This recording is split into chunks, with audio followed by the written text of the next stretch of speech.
गीता में अर्जुन को स्वयं भगवान कह रहे हैं कि उस परमेश्वर की शरण में जा, उसके लिए उन संतों के पास जा जो तत्वदर्शी हो।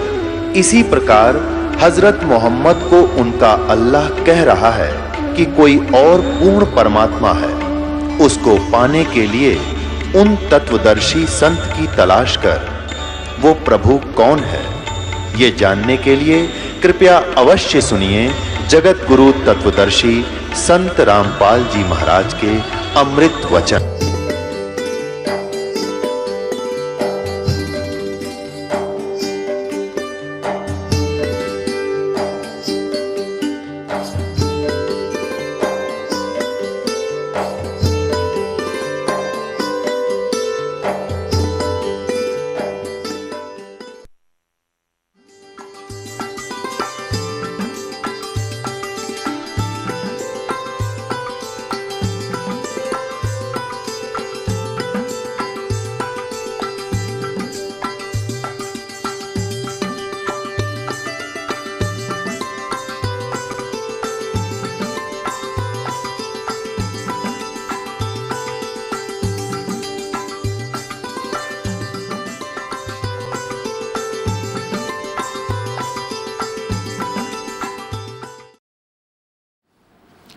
पुण्यात्मा, इस दास को इन सदग्रंथों की, वेदों की, पुराणों की, गीता जी की कोई आवश्यकता नहीं थी।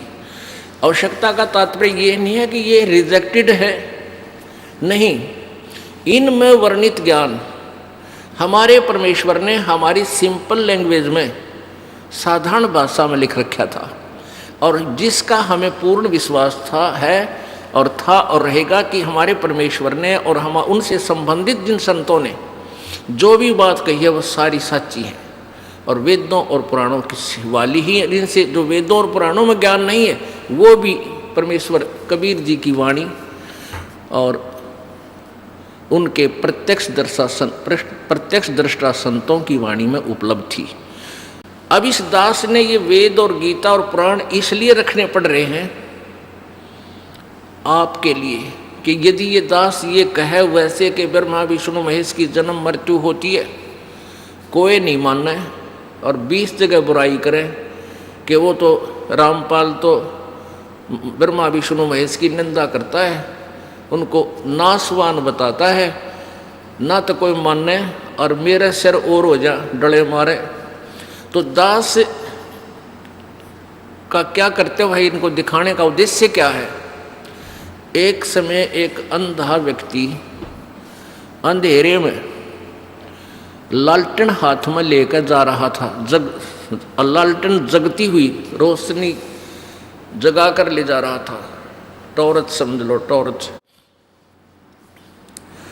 आगे से बच्चे आ रहे थे उछल कूद करते हुए। उस अंधे व्यक्ति ने कहा कि बच्चों जरा देख कर चलना बेटा, मुझे दिखाई नहीं देता, जरा देख कर चलना, मुझे दिखाई नहीं देता। अब उन बच्चों ने उस अंधे व्यक्ति की बात सुनी और उसके चारों तरफ खड़े हो गए और कहने लगे, बाबा आपको सचमुच दिखाई नहीं देता? हाँ, कहाँ बेटा, मैं बिल्कुल अंधा हूँ। तो उन्होंने कहा बच्चों ने कि फिर लालटेन किस लिए ली है? उस अंधे ने कहा कि तुम आंखों वालों के लिए कहीं मेरे में टक्कर ना मार दो, बुढ़े की देही तोड़ दो, तुम इस रोशनी में मुझसे दूर होकर निकल जाओ, मेरे साथ ना झटका पटका करो तुम। तो पुण्यात्माओं, ये अंधे वाली लालटेन है मेरे लिए। तो आप जी को दिखा देता हूँ। इन पुराणों को पढ़कर ये मेरे साथ ना खसेंगे जो ब्रह्मा विष्णु महेश के पुजारी हैं, और पुण्यात्मा इस बात को स्वीकार भी करेंगे और अपना कल्याण भी करवा देंगे। इस लालटेन का डबल बेनिफिट है हमारे को। एक तो अपनी जान बचे और दूसरा कल्याण हो जो पढ़ ले और देख लेगा। अब देखिएगा, यह लालटेन दिखाता हूँ आपको कि ब्रह्मा विष्णु महेश नासवान है, इनकी जन्म मृत्यु होती है, ये रहट के कुएं की तरह जन्मते मरते हैं। श्रीमद् देवी भागवत यानी दुर्गा पुराण, गीता प्रेस गोरखपुर से इसके कौन है अनुवादक?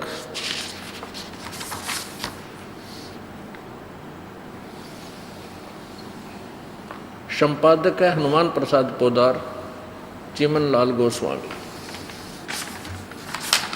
ये कहाँ से प्रकाशित है?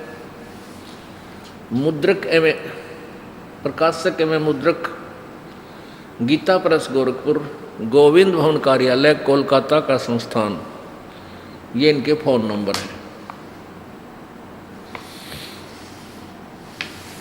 इस पुस्तक, इस पवित्र पुराण के 123 पृष्ठ पे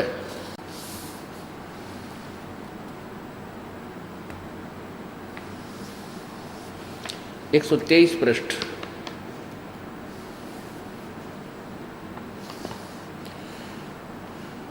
विष्णु जी दुर्गा की स्तुति कर रहे हैं।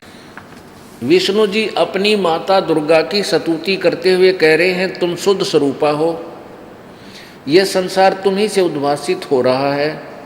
मैं ब्रह्मा और शंकर हम सभी तुम्हारी कृपा से विद्यमान हैं। हमारा आविर्भाव अर्थात जन्म और तिरोभाव अर्थात मृत्यु हुआ करता है।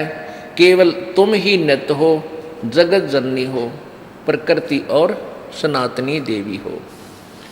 भगवान शंकर बोले, देवी यदि महाभाग विष्णु तुम्ही से प्रकट हुए हैं तो उनके बाद उत्पन्न होने वाले ब्रह्मा भी तुम्हारे ही बालक हुए। फिर मैं तमोगुणी लीला करने वाला शंकर क्या तुम्हारी संतान नहीं हुआ?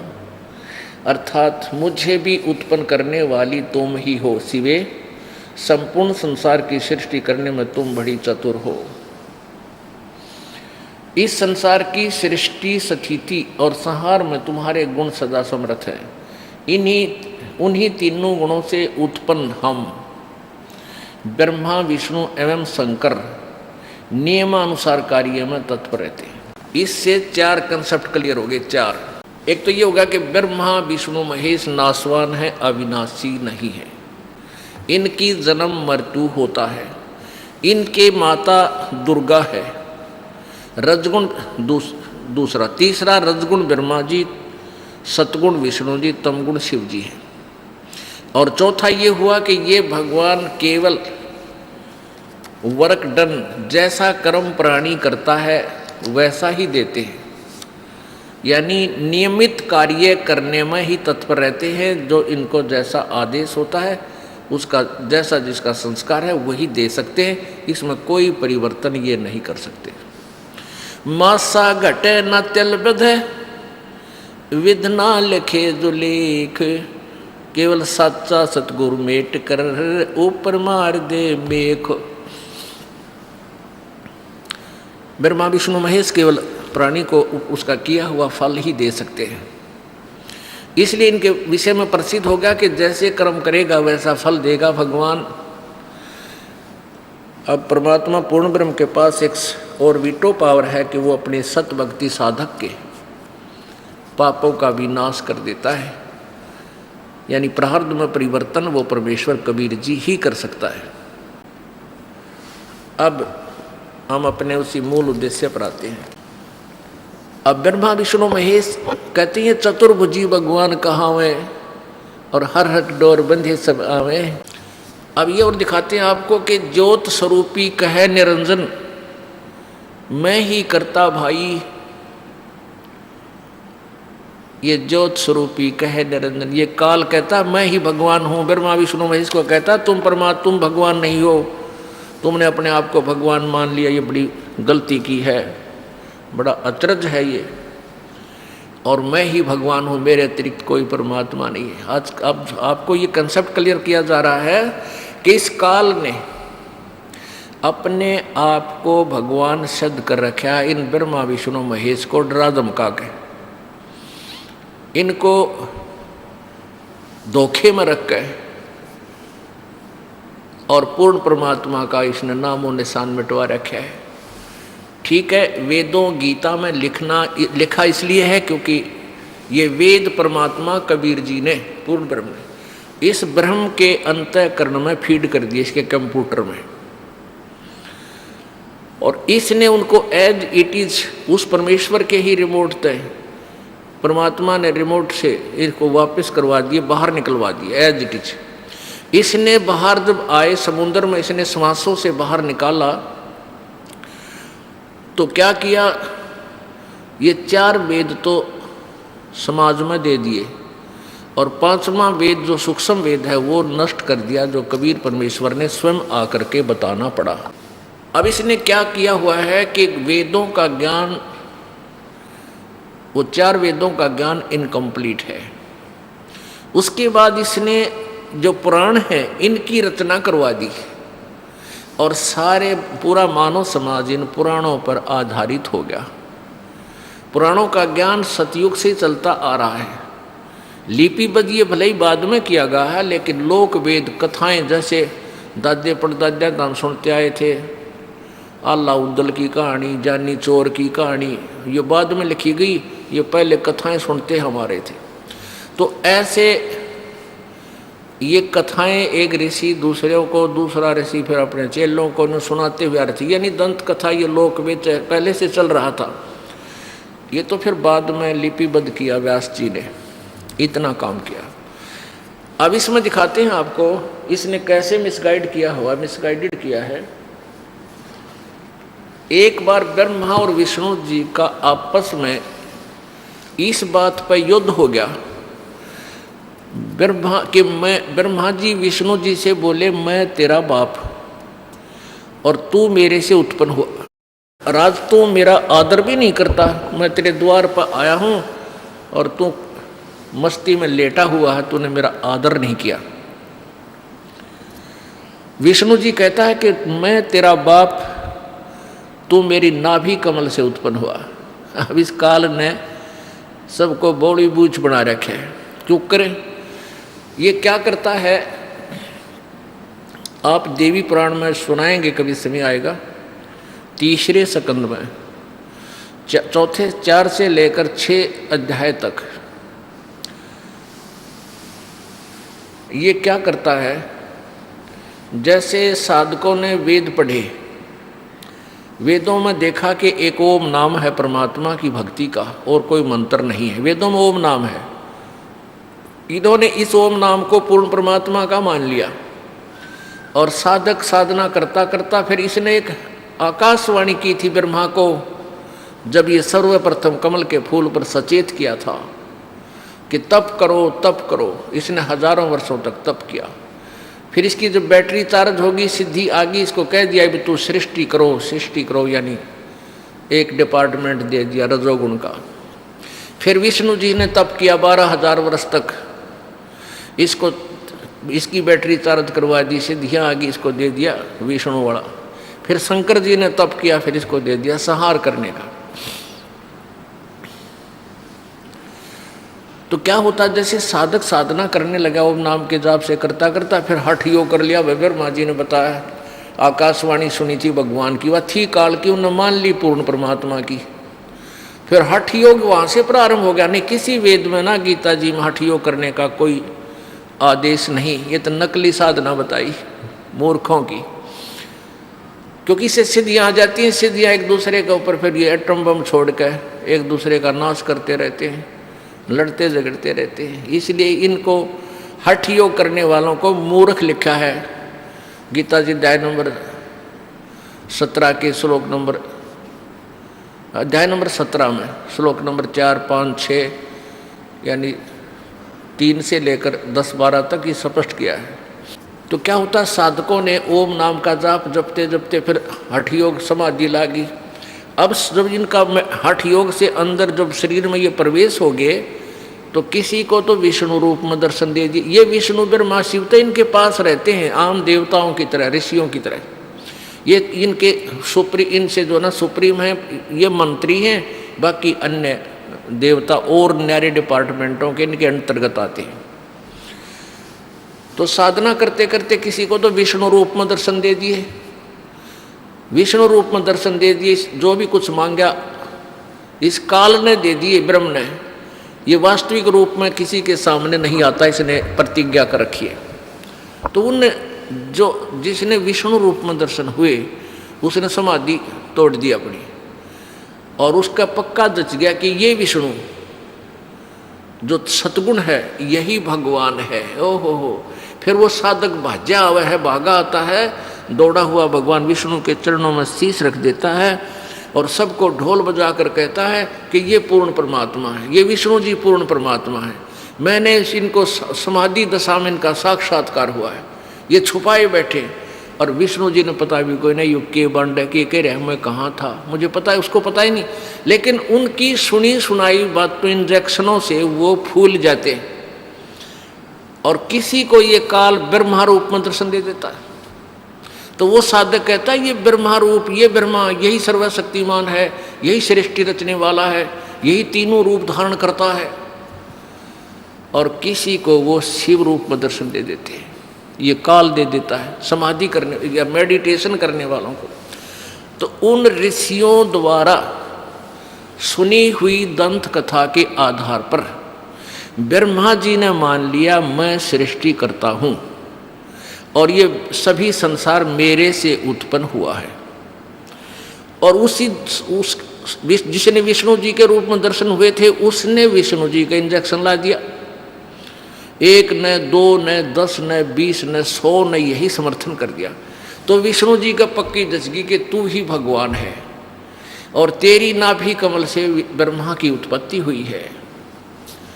तो यहाँ अड़गी दोनों की लड़ाई। ब्रह्मा जी आया विष्णु जी के घर पे, विष्णु जी शेष नाग की सैया पर सोया हुआ था, लेटा हुआ था मस्ती में। रुक्मणी उसके चरण दबा रही, लक्ष्मी चरण दबा रही थी। आसपास और सैनिक बैठे थे, पार्षद बैठे थे उनके। ब्रह्मा जी ने फिर उसको खोटी खरी सुना दी कि ओ बेटा मैं तेरे पास आया हूँ, तू अभिमानी हो गया है और तू आए हुए अपने पिता का आदर नहीं करता। मैं तेरा बाप आया हूँ, खड़ा हो। विष्णु बोला मैं तेरा बाप, तू मेरी नाभि कमल से उत्पन्न हुआ है, मैं सारे ब्रह्मांडों का रचने वाला हूँ, तू कैसे अपने आप को सर्वेश्वर कहता, मैं करता हूँ।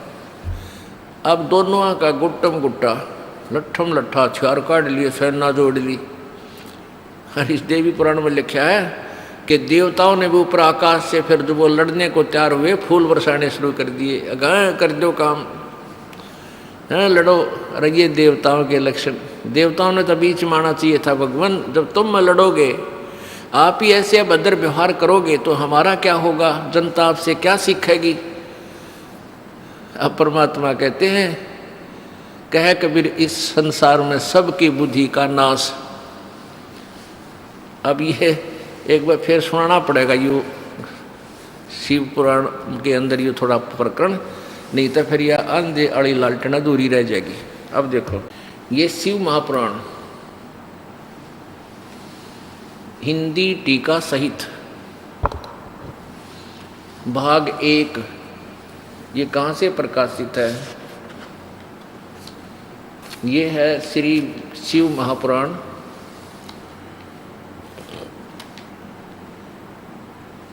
विद्या अवरिधि पंडित ज्वाला प्रसाद जी मिश्र कृत हिंदी भाषा टीका सहित, खेमरा श्री कृष्ण दास प्रकाशन बम्बई इतने इतने। प्रश्न नंबर 11 और अध्याय नंबर विद्वेश्वर संहिता अध्याय 6। अच्छा यहाँ पर ये यहाँ से शुरू करते हैं। नंदी केश्वर बोले, भगवान शिव का जो वाहन है नंदी केश्वर, नंदी बैल, वो बोल रहे हैं।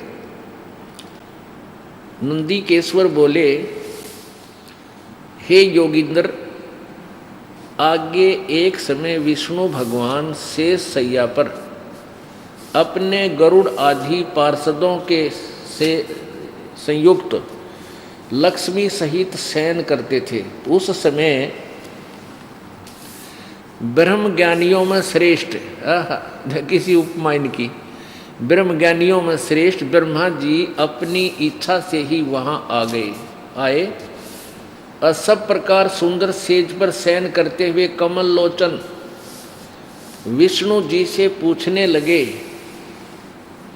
तुम कौन हो जो मुझे देखकर अभिमानी पुरुष के समान शयन करते हो? ये ब्रह्म ज्ञानी ने नो बेरा तू यू कौन है नो, तुम कौन हो और मुझे देखकर अभिमानी पुरुष के समान शयन करते हो, सोए पड़े हो। हे वत्स उठो, हे बेटा उठो, देखो मैं तुम्हारा स्वामी आया हूँ। जैसे तीसरी चौथी कक्षा के बालक लड़े आगे ना आपस में, मैं तेरा बाप आया हूँ, उठ बेटा।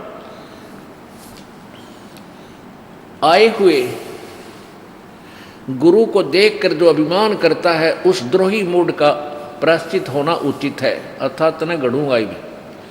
यह सुनकर विष्णु जी के अंतःकरण में, यह सुनकर विष्णु जी के अंतर में तो क्रोध हुआ, अंदर तो छो उठा, पर दाब के ऊपर ऊपर से बोलने लगा, परंतु बाहर से शांत रहे और बोले, वत्स हे बेटा तुम्हारा मंगल हो, बैठो इस आसन पर विराजमान हो।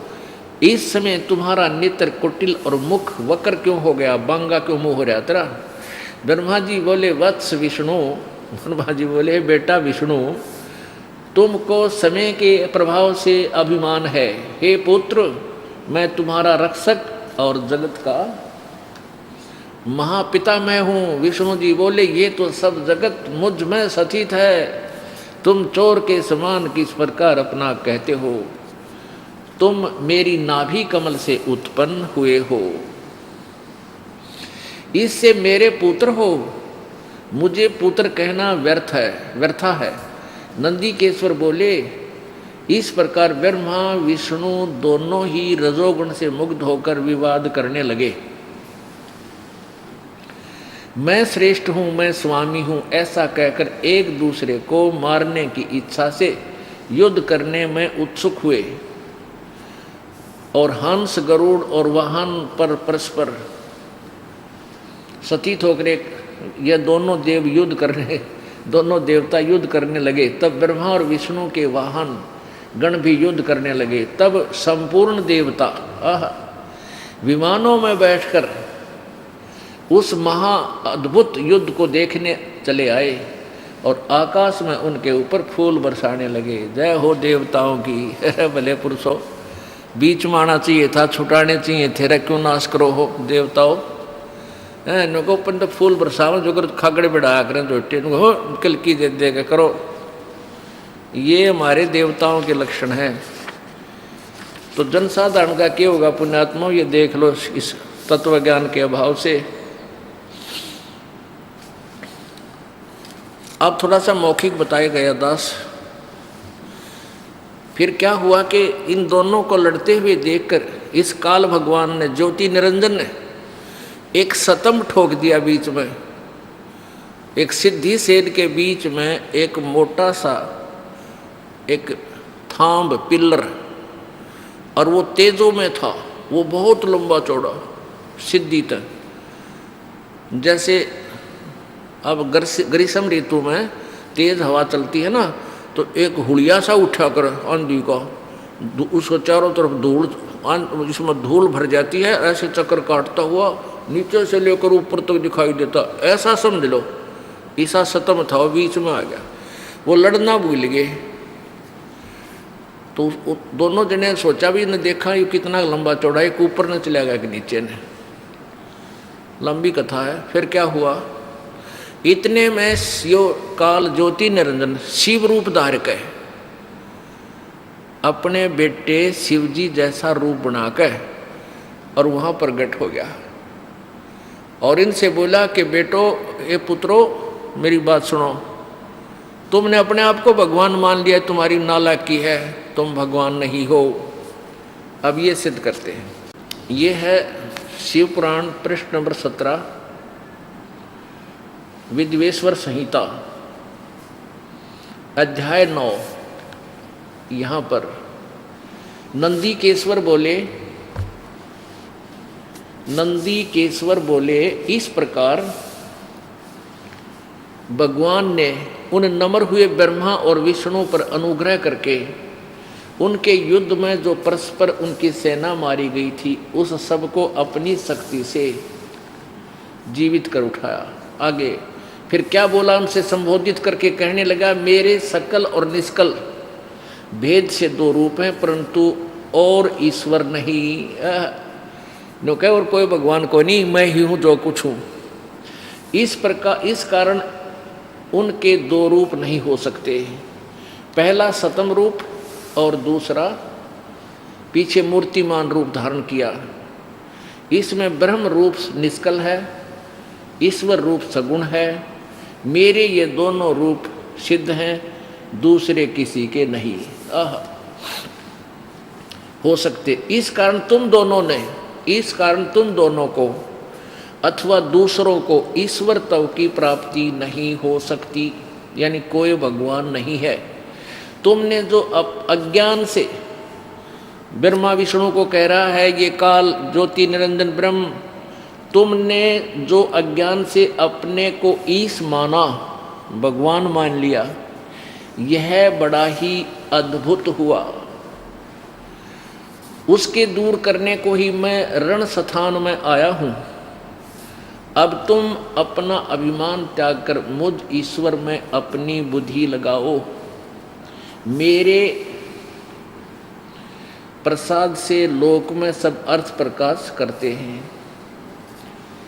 क्या कहता, मैं ही ब्रह्म हूँ और मेरा ही कल अकल रूप है। ब्रह्म होने से मैं ईश्वर हूँ। अनुग्रह आदि कहीं मेरा कृत्य है। सर्वव्यापी होने से और जगत के वर्धक होने से मैं ब्रह्मा हूँ। और ब्रह्म केशव, हे ब्रह्म केशव, समतव और व्यापक होने में से मैं आत्मा हूँ। मैं सबका ईश हूँ, यह मेरा है, मेरे सिवाय किसी दूसरे का नहीं है। प्रथम तो ब्रह्म तत्व ज्ञान के निमित्त निष्कल ब्रह्म का प्रादुर्भाव हुआ 18 पर। इससे मैं अज्ञात रूप हूँ। पीछे तुम्हें प्रगट दर्शन देने के निमित्त साक्षात ईश्वर, तो तत्क्षण ही मैं सगुण रूप हुआ हूँ। हे पुत्रों, हे बेटो, काल कह रहा है, हे पुत्रों, यह कृत यानी ये डिपार्टमेंट उत्पत्ति और सतिथि का यह कृत आपने तप से प्राप्त किया है, जो कि सृष्टि की उत्पत्ति और पालन कहता है। सो मैंने प्रसन्न होकर तुम्हें दिया है।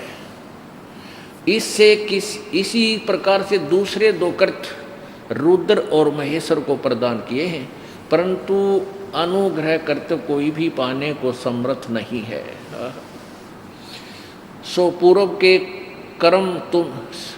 के कर्म तुमने समय से विसार दिए थे, रुद्र और महेश ने उनको नहीं बुलाया।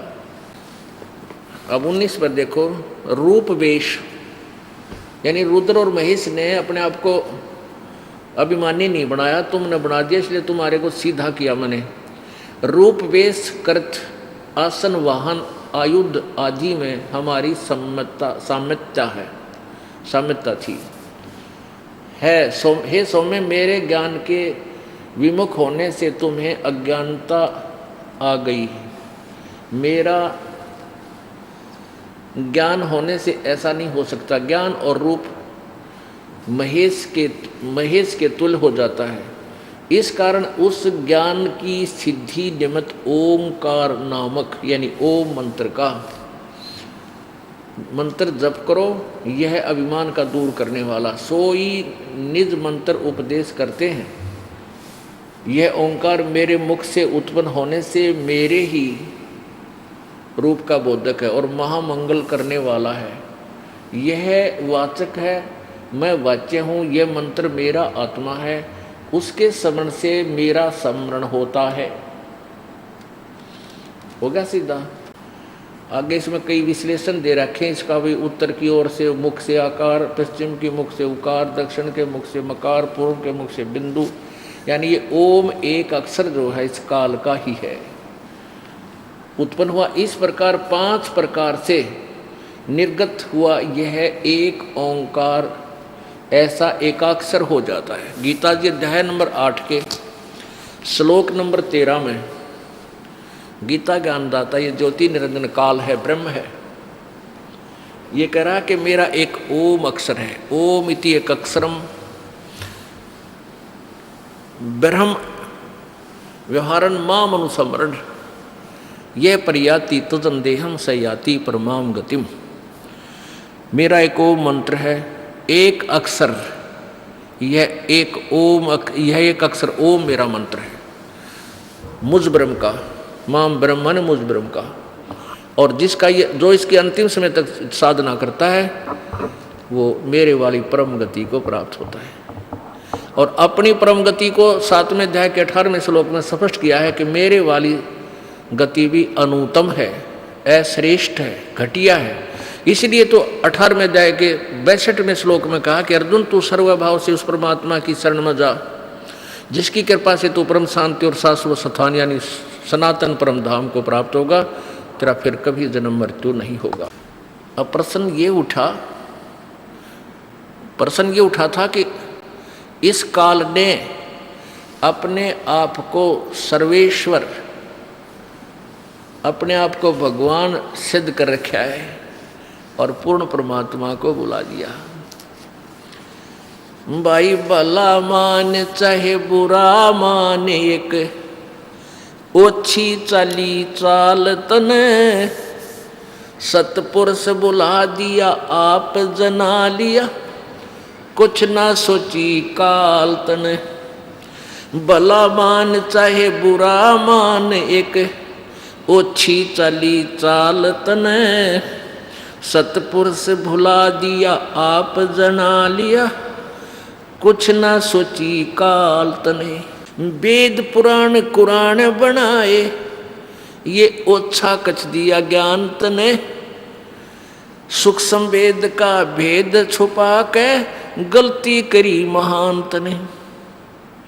ऋषि मुनि निराकार बतावे और साकार कहे पुराण तने, अपनी महिमा आप गाई ये जीव कहे भगवान तने।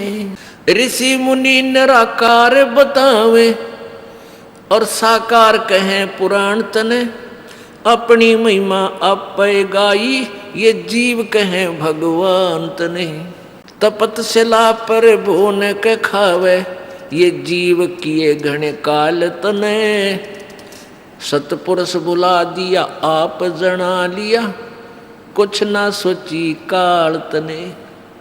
भला मान चाहे बुरा मान, एक ओछी चली चाल तने, सतपुरुष बुला दिया आप जना लिया, कुछ ना सोची काल तने।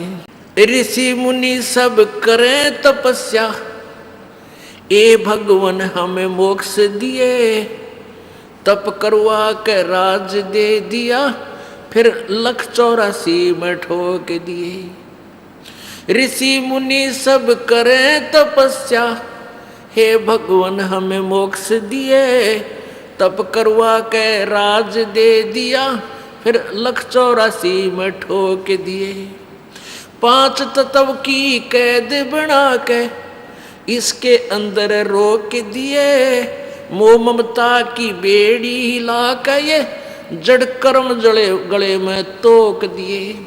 5 तत्व की कैद बना के इसके अंदर रोक दिए, मोह ममता की बेड़ी हिला के जड़ कर्म गले में तोक दिए।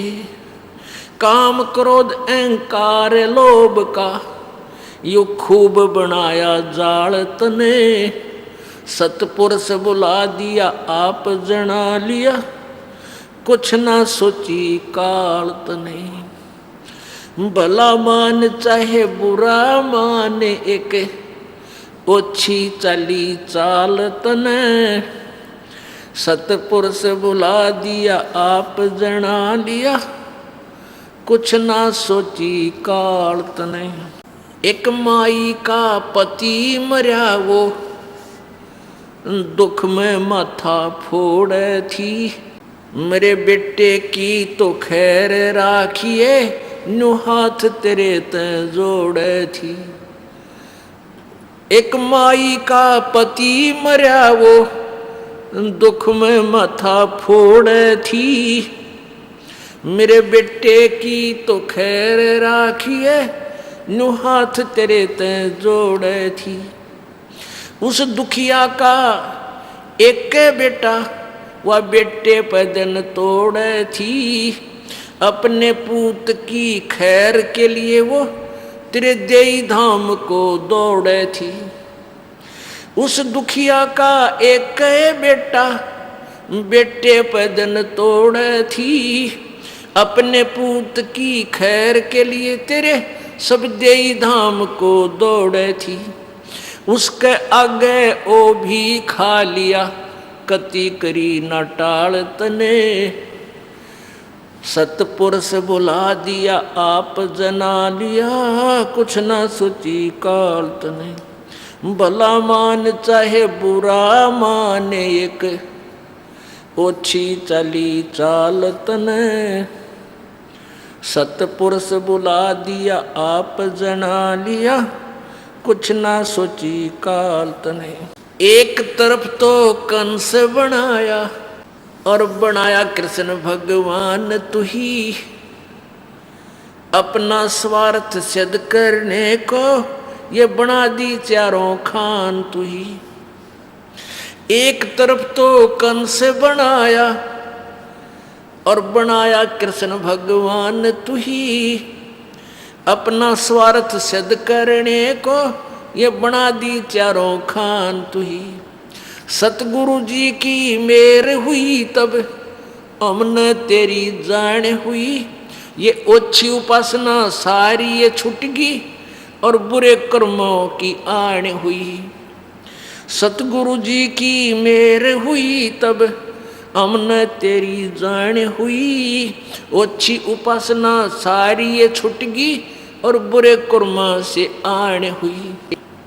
राम देवानंद धन मेरे सतगुरु, उद्धार दिया रामपाल तने, सतपुरुष बुला दिया आप जना लिया, कुछ ना सोची काल तने। अब के इसी के ऊपर ये पूरा निर्णायक ज्ञान दिया है कि भाई काल भगवान राजी रह चाहे नाराज हो, ये तेरी आपकी अपनी सलाह है, लेकिन तूने बहुत जुल्म कर दिए। ये ओछी चाल चली कि परमात्मा को बुला दिया, तू आप भगवान बन बैठा। ये ज्योत स्वरूपी कहे निरंजन मैं ही करता भाई, और फिर एक न करता दो न करता नौ ठहराए भाई। वेद, ये चारों वेद और पुराण और कुरान इनकम्प्लीट नॉलेज है, कंप्लीट नहीं है, ओछा ज्ञान है, अधूरा ज्ञान है। अब पुराणों में वेदों में तो साकार लिख रखा और ऋषि मुनि कहे सब वो निराकार है। अभी सब की बुद्धि काल के हाथ में, उल्टी साधना, इनकम्प्लीट ज्ञान, यही उलझा रखा पूरे जीव को, नास्तिक बनाने जा रहा था। ये कलयुग में परमात्मा ने अब दया करी हमारे ऊपर, ये ज्ञान दे दिया और फिर से परमात्मा में आस्था होगी। अब परमात्मा कबीर जी 600 वर्ष पहले आए थे, उन्होंने वो ऐसी लीला की जो भगवान किया करते। जैसे एक कमाल नाम के बच्चे को मुर्दा जीवित किया, जो यहाँ से चला गया था शरीर छोड़कर, घर वालों ने उसको मृत जानकर जल प्रवाह कर दिया था अपनी रीति रिवाज अनुसार। उस परमात्मा ने, कबीर जी ने धर्मराज के दरबार से उस आत्मा को वापस छुड़वा कर अपनी विटो पावर से उस बच्चे को जीवित करके अपने साथ बालक रूप में रखा। एक शेख तकी नाम के एक धार्मिक गुरु था मुसलमानों का, उसकी फड़क निकालने के लिए परमात्मा ने ये कोशिश की थी कि शायद ये समझ जाए और इसके समझने से ये पूरा मुसलमान समाज भी, ये मेरी प्यारी आत्मा मुझे पहचान ले। लेकिन वो ऐसा नहीं हो पाया। फिर भी मालिक ने अपनी समर्थता का प्रमाण दिया ही दिया। अब क्या बताते हैं, ऋषि मुनि निराकार बतावें, साकार कहें पुराण तनय, अपनी महिमा आप पे गादी, मैं ही भगवान हूँ और भगवान को नहीं। अरे ये जीव कहें भगवान तनय, कहते हैं ये भोली आत्मा इस काल को परमात्मा मानते, परमात्मा को ना, ये भगवान नहीं है। अब परमात्मा की डेफिनेशन क्या है, परिभाषा क्या है? परमात्मा, परम आत्मा यानी श्रेष्ठ आत्मा, अच्छी आत्मा।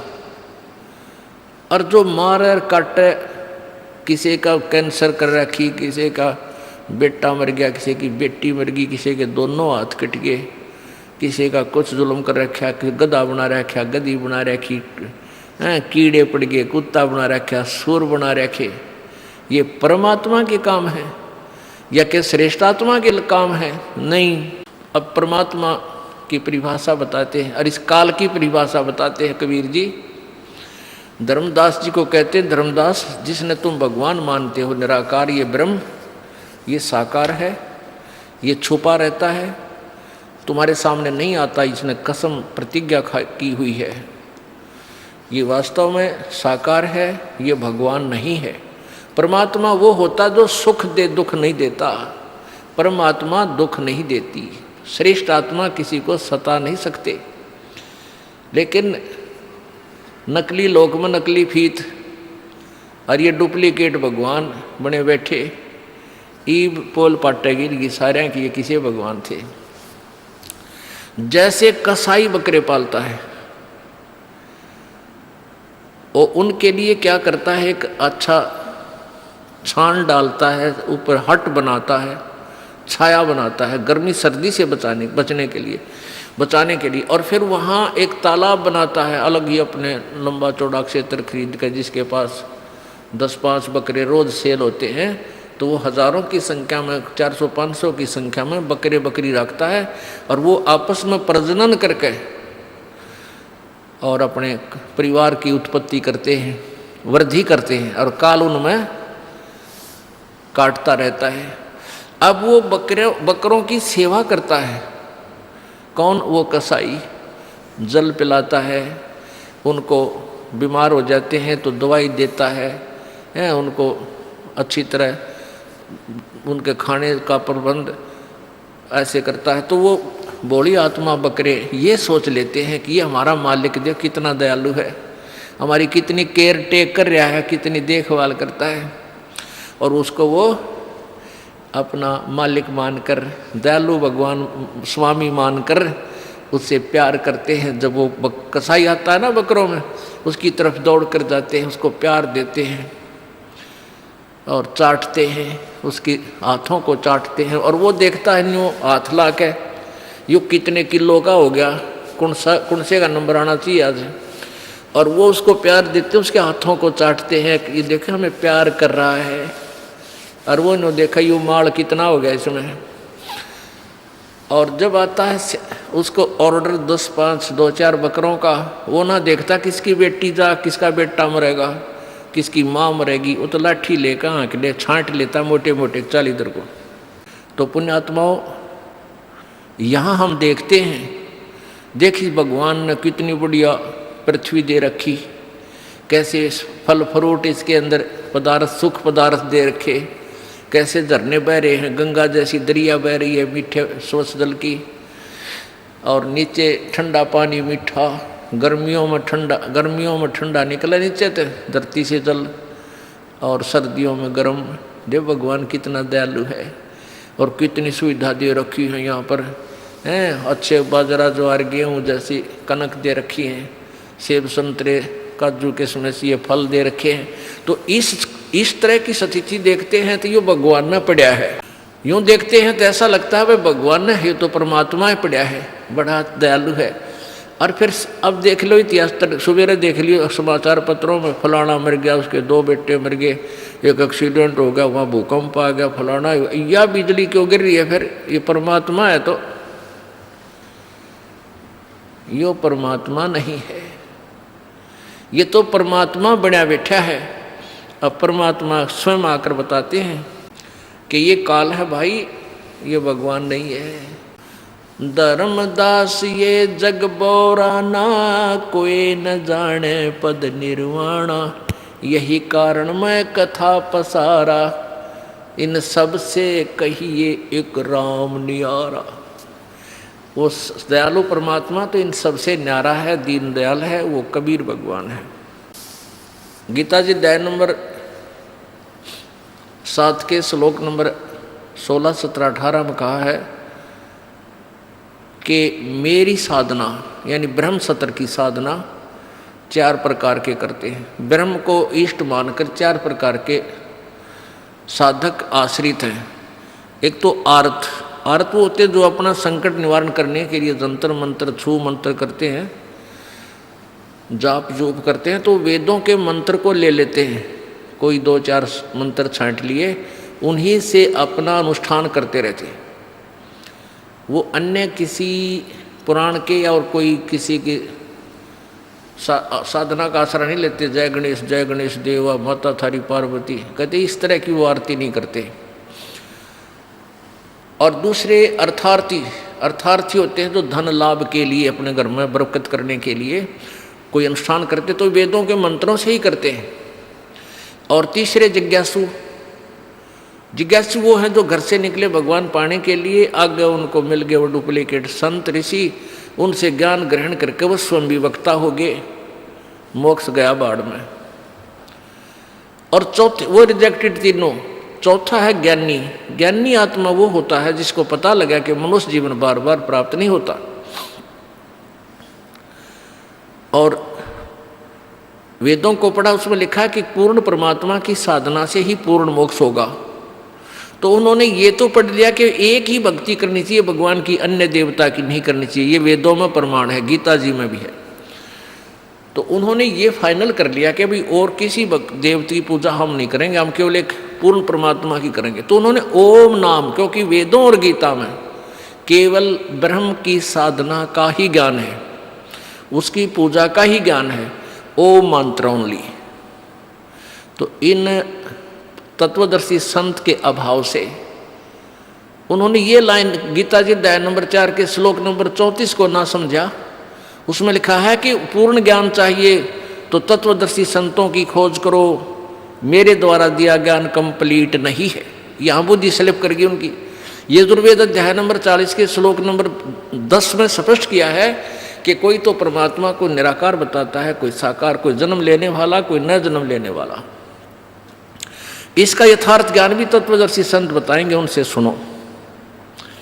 तो उनकी ये बुद्धि काम ना करेगी, ये वो तत्वदर्शी संत क्यों ना खोजें जो इनसे न्यारा है, लेकिन अपनी ही सोच से अपन निष्कर्ष निकाल कर कि ओम नाम लिखा, भाई ये भगवान पूर्ण परमात्मा का है, हम और देवता की पूजा नहीं करेंगे। उन्होंने ओम नाम का जाप किया, फिर ब्रह्मा जी द्वारा सुना दंत कथा, हठ योग किया, सिद्धियां आ गई। अब क्या वो चले थे तो मोक्ष प्राप्त करने के लिए। ऋषि मुनि सब करें तपस्या, हे भगवान हमें मोक्ष दिए, तप करवा के राज दे दिया, फिर 184 में ठोक दिए। गीता जी अध्याय नंबर 7 के श्लोक नंबर 18 में लिखा है कि ये ज्ञानी आत्मा है तो उदार है, अच्छी आत्मा है, नेक आत्मा है, परमात्मा पाने के लिए समर्पित है। लेकिन ये परमात्मा की भक्ति में लीन, व्यवस्थित, आसक्त ज्ञानी आत्मा मेरे वाली अनुत्तम अश्रेष्ठ गति में ही आश्रित रहे। अब ब्रह्म तक की साधना को स्वयं ब्रह्म बोल रहा है, ये अनुत्तम है, अश्रेष्ठ है। वो कैसे है कि एक चुनक नाम के ऋषि ने अपने ऐसे ही निष्कर्ष निकाल कर ओम नाम का जाप पूर्ण परमात्मा का जानकर और ब्रह्मा जी द्वारा सुनी कि तप करना आदेश परमेश्वर पूर्ण ब्रह्म का है, जबकि ये काल की आकाशवाणी थी। इसको जानकर तप किया, ओम ओम, पहले ओम का जाप किया, उच्चारण करके लिखा गीता जी अध्याय नंबर 8 के श्लोक नंबर 13 में। ये उच्चारण करके सुमन करने का यथार्थ ज्ञान इसने भी नहीं बता रखा। तो ये इन्होंने ऐसे ही ओम ओम ओम ओम ओम ओम ओम ओम ओम ऐसे करते करते फिर वो तपस्या समाधिस्थ हो गए। फिर सिद्धि बन गई तप करने से। तप के बदले में राज्य प्राप्त होता है और कुछ सिद्धियां आ जाती हैं। अब चुनक ऋषि में सिद्धि आ गई बहुत जबरदस्त। ओम नाम के जाप से भी सिद्धियां, मंत्र के जाप से भी सिद्धियां आ जाती हैं। उधर से एक मानधाता नाम के चक्रवर्ती राजा थे। उसने अपनी पूरी पृथ्वी पर राजा शासन काबू कर रखा था, शासन कर रखा था, और अन्य छोटे छोटे राजाओं को अपने अधीन कर रखा था। वो कभी कभी 1 वर्ष में 2 वर्ष में एक परीक्षण करते थे।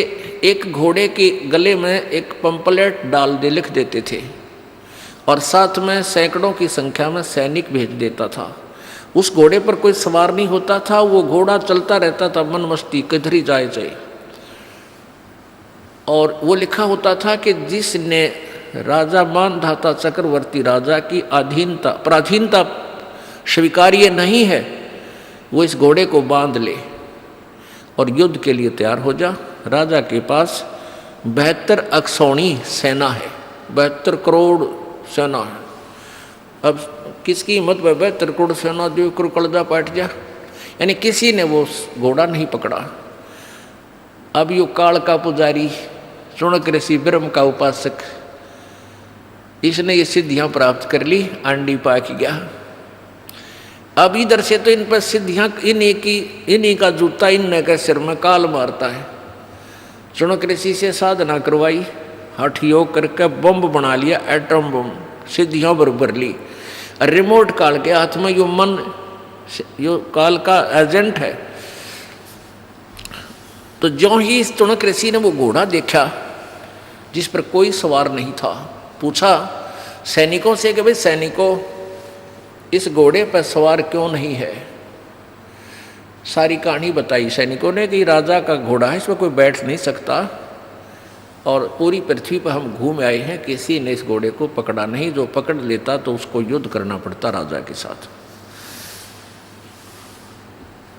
चुनक ऋषि ने पूछा भी क्या किसी में इतनी हिम्मत नहीं हुई कि तुम्हारे राजा के घोड़े को पकड़ लेता, बांध लेता।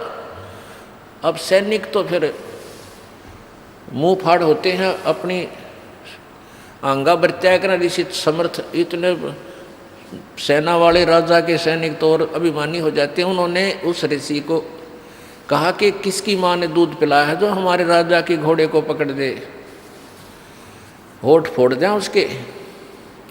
अब चुनक ऋषि के पे अंगाना डटा ने बोला भाई मैं पकड़ लूँ तो। सैनिक बोले रे कंगाल, तेरा दाने तो खाने नहीं, और तो युद्ध करेगा मानधाता चक्रवर्ती राजा से, पता है 72 करोड़ सेना है। अब वह सारी पूछ पता भी लग गया, 72 करोड़ सेना उसके पास।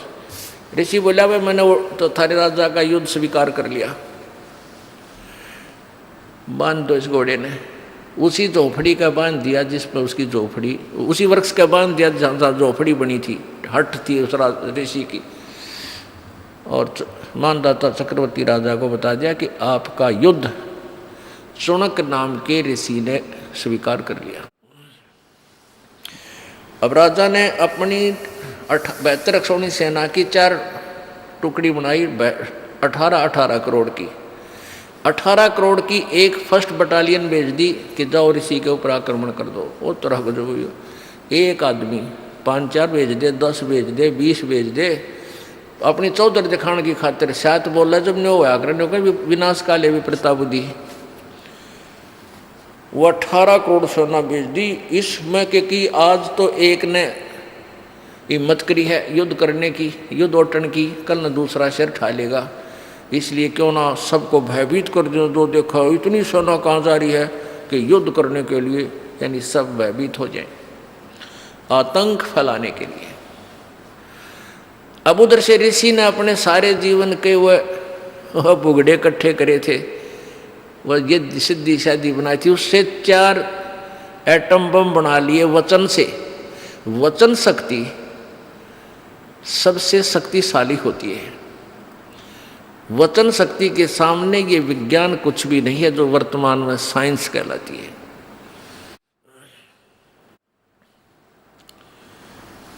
तो उसने अपने वचन, जो सिद्धि से, अपने वचन से 4 पुतली बना ली, अपनी ही कमाई तक, अपनी तपस्या साधना से।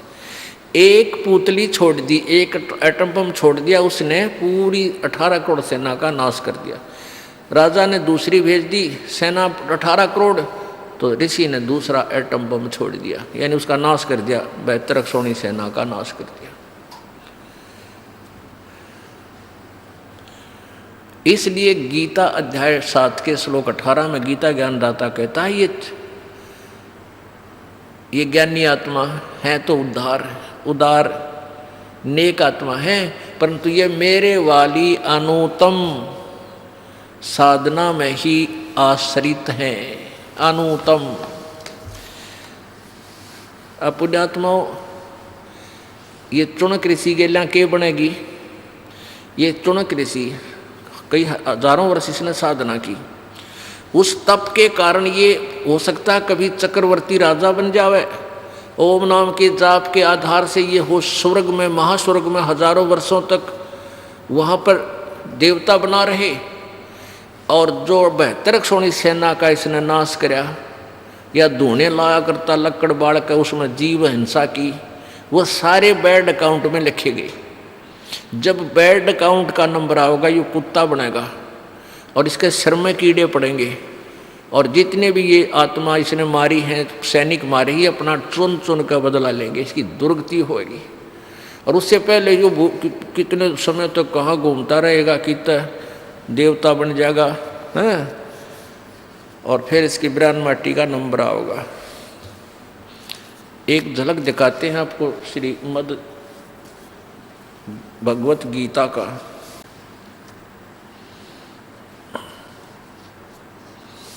गीता प्रेस गोरखपुर से प्रकाशित है और जयदयाल गोविंद का इसके अनुवादक हैं। प्रकाशक में मुद्रक है गीता प्रेस गोरखपुर, गोविंद भवन कार्यालय, कोलकाता का संस्थान। 7वें अध्याय का 18वां श्लोक। ये है 7वां अध्याय।